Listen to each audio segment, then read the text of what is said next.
Good morning guys. Ito, nagbubusa tayo ng linga, sesame seed. Tutuparin ko lang yung aking cravings last year. Ayan po yung cravings ko last year. Glutinous rice, gata, unang piga, pangalawang piga, sago, small and big. Tapos, condensed milk. Ito yung napapanood ko, tapos yung linga.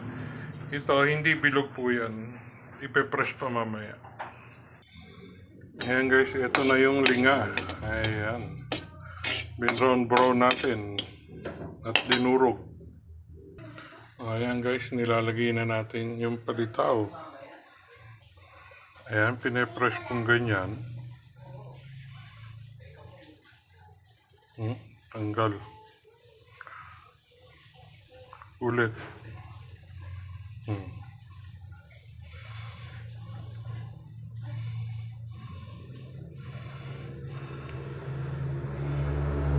Ayan, na-press na natin. Tapos lalagay dito.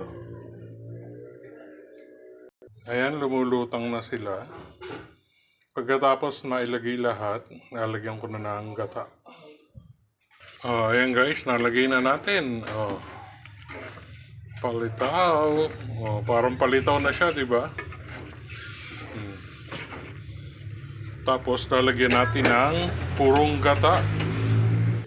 After malagay natin yung dalawang gata, lagay na natin yung gatas.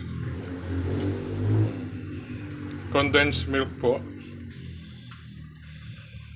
ang ilalagay. Sisimutin natin yan. Tapos mekos-mekos natin siya. Di ba?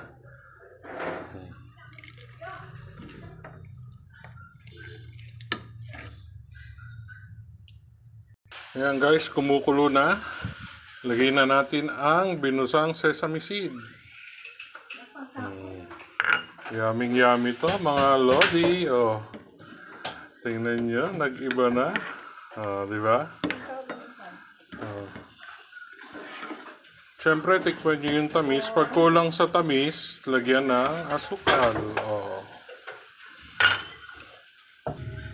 Lagyan na natin ng sago.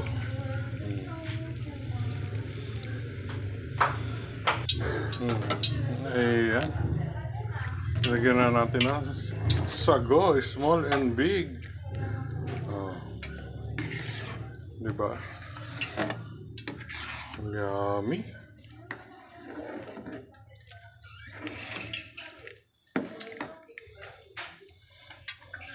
Palalaputin muna natin siya.